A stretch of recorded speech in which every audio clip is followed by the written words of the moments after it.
अस्सलाम वालेकुम जी। आज की इस वीडियो में हम बात करेंगे जो बारिशों का सिलसिला गुजरा है, इसके बाद हमें कपास को पानी कब लगाना चाहिए, क्या अब भी हमें कपास को खुराक मतलब खाद लगानी चाहिए, और इस वक्त क्या हम अमाइनो एसिड या एनपीके का जो स्प्रे करते हैं उसका फ़ायदा है, करना चाहिए या नहीं करना चाहिए। टू दी पॉइंट बात करता हूँ, पानी से पे सबसे पहले मैं आता हूँ। तो पानी की जहाँ तक किसान भाई बात है कि ये जो बारिशों का सिलसिला गुजरा है, इसके बाद भरपूर किस्म की फ्रूटिंग आई है, तो उसके लिए बहुत ज़्यादा ज़रूरी है कि आपकी ज़मीन का वत्तर पूरी तरह ना सूखे, आप उसके फ़ौरन बाद पानी लगा दें। मतलब बारिश के पानी से ज़मीन का वत्तर पूरी तरह ना सूखे, आप पानी लगा दें। नंबर 2 के ऊपर आ गया खाद, कि कितनी खाद डालिए। मैं इस वक्त हाईली रेकमेंड करता हूं कि आप कम से कम 1 बैग यूरिया पर एकड़ दें, आधी-आधी करके। इकट्ठा दे दें कोई मसला नहीं, आधी-आधी करके दे लें तो भी कोई मसला नहीं। इसके साथ आप कोई भी फंजीसाइड, जिसमें कि सबसे बेहतरीन हमारे पास ऑप्शन है, क्योंकि हम यूरिया फ्लड कर रहे हैं, तो उसके लिए सल्फर का इस्तेमाल करें 2 से 3 किलो पर एकड़।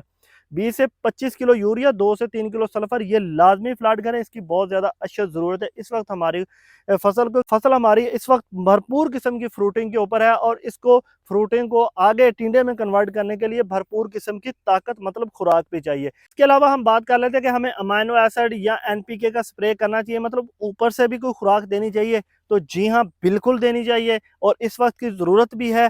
क्योंकि आपकी फसल अगर ऐसी स्टेज पर है, आप जाकर अपनी फसल को देखते हैं, आपको पता चलता है यार 50 से 60 फुल गुड़ियां हैं, और फुल गुड़ियां इस वक्त बारिशी पानी से जो सूखी है, मतलब बारिश के दिनों में जो सूखी है सूखी है, उसके अलावा नहीं सूखी। जैसे कि आपको मैं ये पौधा दिखाता हूँ, तो इसमें आप ये देखें, छोटा टिंडा देखें, एक ये बन गया, एक ये बन गया, एक ये बन गया, एक ये बन गया, ये भी। अब हम सिर्फ ये ऊपर वाले 2 फुट को ले लें, तो यहाँ पे 30 से 40 फुलगुड़िया और 5 से 7 टिंडे मौजूद, और ये 5 से 7 टिंडे पिछले 3 से 4 दिन के अंदर आए। तो इसके लिए ज़रूरी है कि आप कोई भी अमाइनो एसिड अगर आप ईज़ा बयान करते हैं सिजेंटा का, बहुत अच्छा है। इसके अलावा भी आप किसी कंपनी का कर लें तो कोई हर्ज नहीं है। इसके अलावा अगर आप एनपीके करना चाहते हैं, या आप सहबान का ग्रो अप आता है, वो भी भरपूर किस्म की फसल को ताकत देता है, आप वो कर सकते हैं। और बहरहाल आप जिस कंपनी का भी करें, तो लेकिन आप कर सकते हैं, उसका बहुत ज़्यादा फ़ायदा है।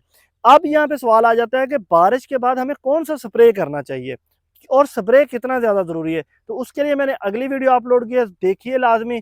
और अगर आप कपास की काश्त करें तो आपका बहुत फ़ायदा होगा। अल्लाह हाफिज़।